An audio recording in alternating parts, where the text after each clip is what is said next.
Pemirsa, Kadif Humas Mabes Polri Irjen Pol Argo Yuwono menegaskan penangkapan 23 teroris bermula dari operasi Detasemen Khusus 88 anti teror. Penangkapan tersebar di 8 lokasi.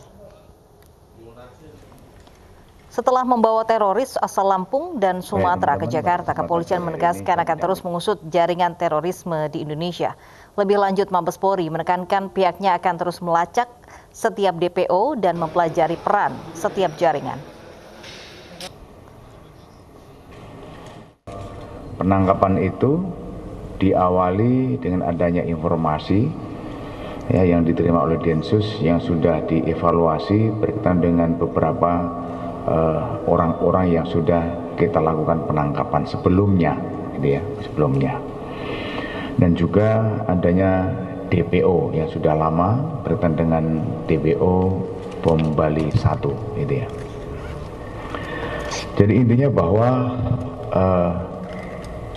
awalnya 21 orang tersangka teroris ditangkap di Lampung.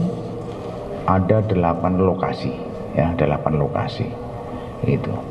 Setelah itu kemudian dari 21 itu akhirnya kita bisa menemukan DPO, yaitu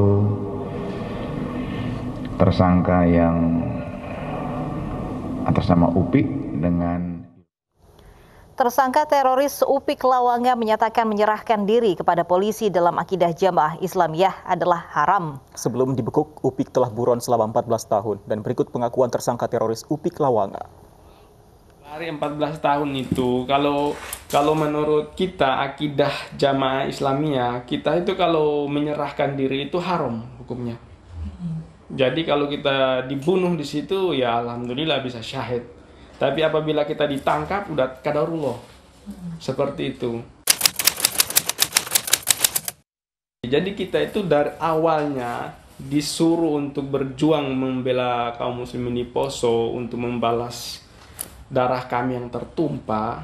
Lama-kelamaan kan diarahkan ke mendirikan daulah Islamiyah. Jadi akidahku yang tertanam di sini, salah satunya ini doktrin, maksudnya bukan doktrin ya, sumpah itu harus taat sama amir, taat sama orang yang bawa, taat sama pemimpin. Jadi kita kalau membuat suatu senjata yang akan digunakan untuk mendirikan daulah Islamiyah, ya aku itu berpahala yang banyak. Seperti itu doktrinnya.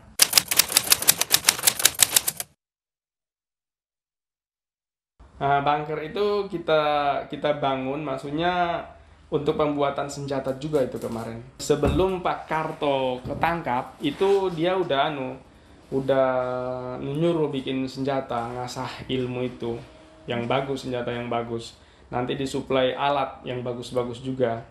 Nah, dari beberapa perjalanan itu kan Pak Karto ini yang paling aktif yang menyuruh pembuatan itu. Dia bagian militer atau bagian aku kurang paham. Nah, terakhir ada pertemuan tanggal berapa lupa itu dengan Pak Haidar itu 2016. Itu disuruh tutup bagian persenjataan yang berbau militer, disuruh hentikan. Nah, di situ terus terang karena aku yang punya ilmu di situ, punya kemauan, terus punya yang pingin beramaliyah buat senjata, aku sangat kecewa aslinya dulu. Udah itu dari tahun 2016 itu udah macet itu pembuatan. Nanti 2020 ini baru mulai jalan lagi. Itu aja kondisi alatnya itu seperti yang ketangkap itu kan nggak maksimal itu.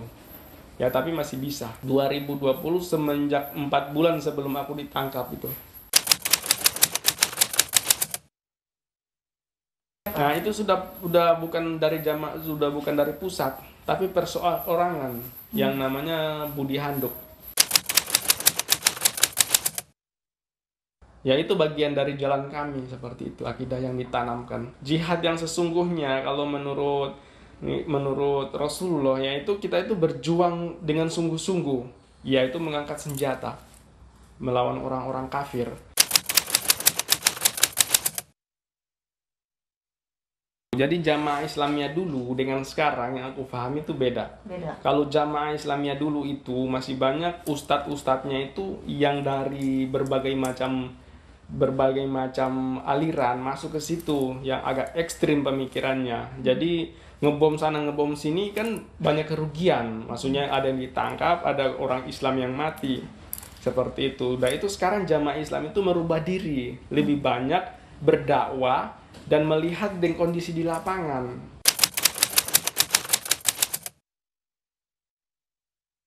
Yang aku ketahui dari N11 seperti Mujahidin itu kan banyak masuk di situ. Cuman ada satu yang ahli fatwa. Yang ahli fatwa ini dia ini memegang kekuasaan yang bisa mengarahkan semua bidang ini. Jadi kalau dia fatwa kan seperti ini, terus dia ngengkel, nggak sesuai dengan akidahnya, banyak yang keluar. Udah itu jadilah yang seperti ISIS, jadilah yang lain. Cuman masalah jamaah Islamiyah yang aku pahami ini dia merangkul masyarakat. Kalau itu ada yang bersifat pribadi, ada yang bersifat dari jamaah. Masalahnya kalau yang bersifat pribadi ini seperti kita geser, kalau nggak ada duit pakai duit saku, karena dia beramalia juga itu, mencari pahala untuk menggeser saudaranya sendiri. Seperti itu. Adapun yang udah di luar kemampuannya kawan, nah dia terpaksa mencari dana lewat jamaah Islamiyah pusat. Seperti itu yang diketahui. Kalau dana itu kalau udah mapan, udah bisa cari maisha sendiri, cari pekerjaan sendiri, itu malah kita yang memberikan infak ke situ. Tapi kalau selama kita belum bisa, ya kita disuplai, diberikan nafkah untuk anak istri. Rata-rata itu. Bareskrim Polri memeriksa saksi baru penembakan yang menewaskan 6 anggota Laskar FPI. Di antaranya adalah ahli bidana dan ahli balistik. Pemeriksaan dilakukan di lokasi penembakan. 15 saksi baru penembakan yang menewaskan 6 anggota Laskar FPI hari ini diperiksa Bareskrim Polri di lokasi penembakan. Dari saksi yang diperiksa diantaranya adalah ahli pidana dan ahli balistik. Sebelumnya wartawan senior Edi Mulyadi diperiksa penyidik Bareskrim terkait video investigasi penembakan 6 anggota Laskar Front Pembela Islam di Tol Cikampek kilometer 50 Karawang, Jawa Barat. Sebelumnya video tersebut diunggah Edi melalui kanal media sosial miliknya.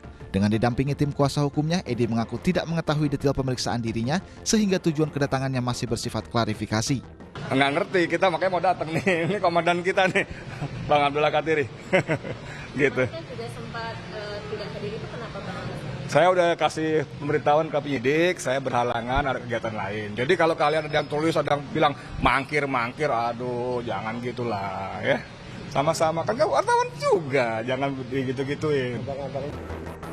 Edi diperiksa polisi lantaran membuat dan mengunggah video yang direkam langsung dari TKP Tol Jakarta Cikampek kilometer 50. Dalam video tersebut, Edi mengaku dirinya mendapat keterangan dari saksi kunci terkait peristiwa baku tembak polisi dengan anggota Laskar FPI yang sedang mengawal Rizik Syihab. Tim kedokteran forensik Rumah Sakit Polri Kramat Jati Jakarta Timur memenuhi panggilan Komnas HAM Kamis 17 Desember 2020. Pemanggilan tim dokter yang mengotopsi 6 jenazah Laskar FPI untuk mengungkap kasus penembakan. Tim Liputan iNews melaporkan.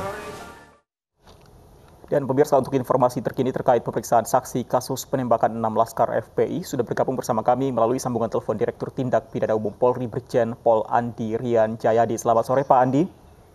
Selamat sore, Mas. Selamat sore Pak Andi. Apakah ada fakta baru yang terungkap dari kasus penembakan?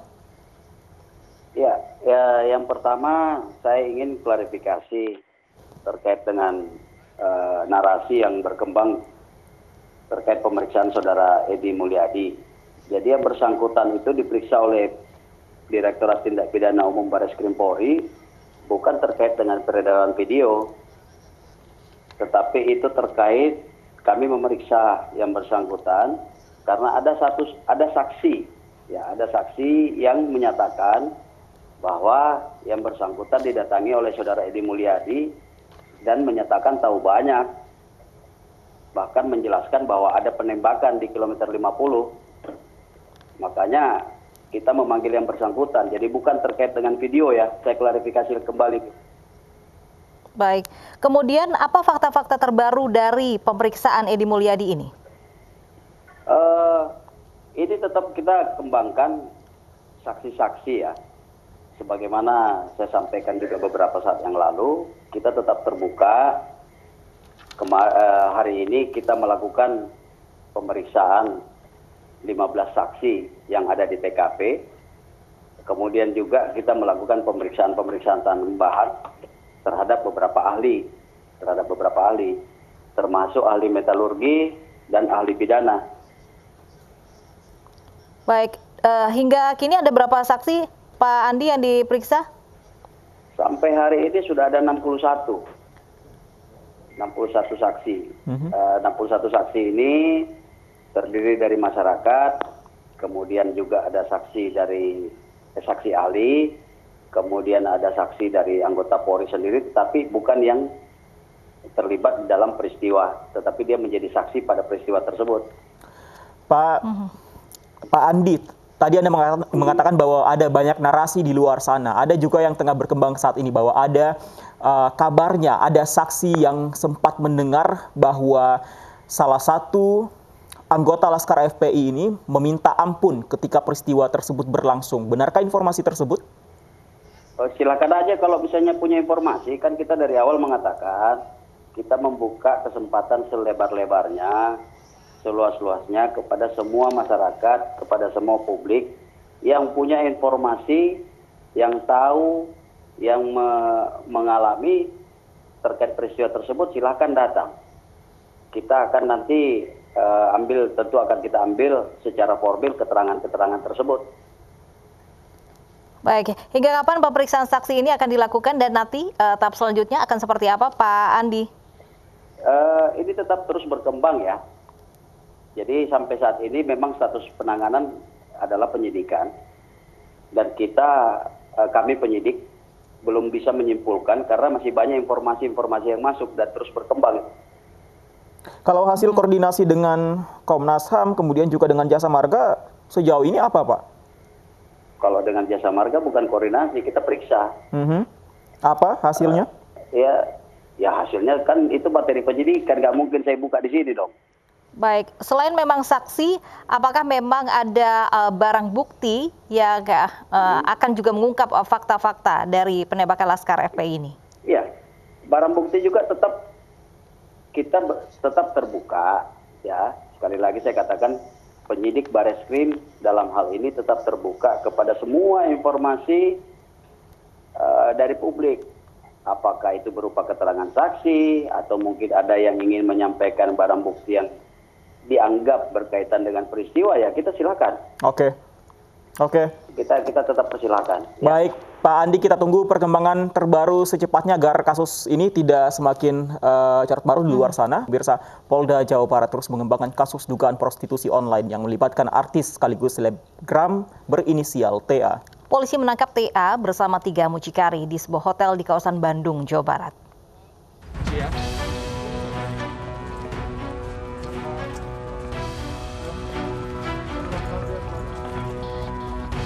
Artis sekaligus selebgram berinisial TA masih menjalani pemeriksaan di Polda Jawa Barat sebagai saksi dalam kasus dugaan prostitusi online. TA ditangkap petugas Direktorat Reserse Kriminal Khusus Polda Jawa Barat pada Rabu siang di sebuah hotel di Bandung, Jawa Barat. Saat ditangkap, selebgram yang juga seorang model ini bersama seorang pria yang diduga merupakan pemesan jasa layanan TA.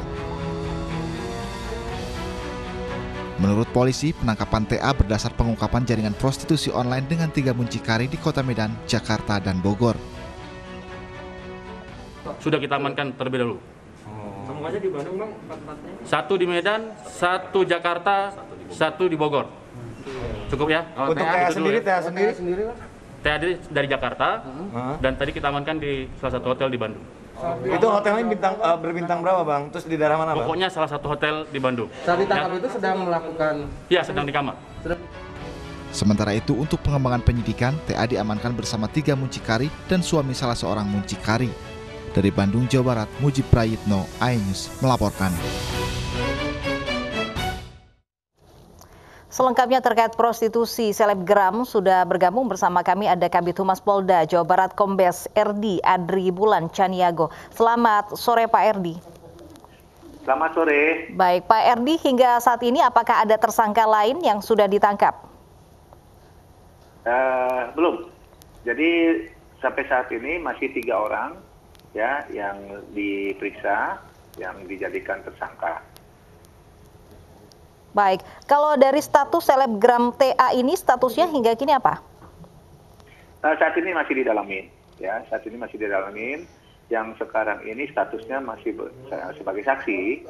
Ya, mereka yang bersangkutan sedang diminta keterangan oleh penyidik cyber di Khusus Polda Jabar. Ya. Artinya statusnya masih saksi? Masih saksi. Baik, masih ada 2 tersangka yaitu mucikari yang ditangkap. Ada 3. 3 mucikari ya. Yang sudah diamankan. 4 dengan yang sebagai artis yang berisinya inisial TA tadi. Jadi berempat. 3 yang sudah ditetapkan sebagai tersangka. Yang kegiatannya adalah untuk mencari pelanggan melalui media online.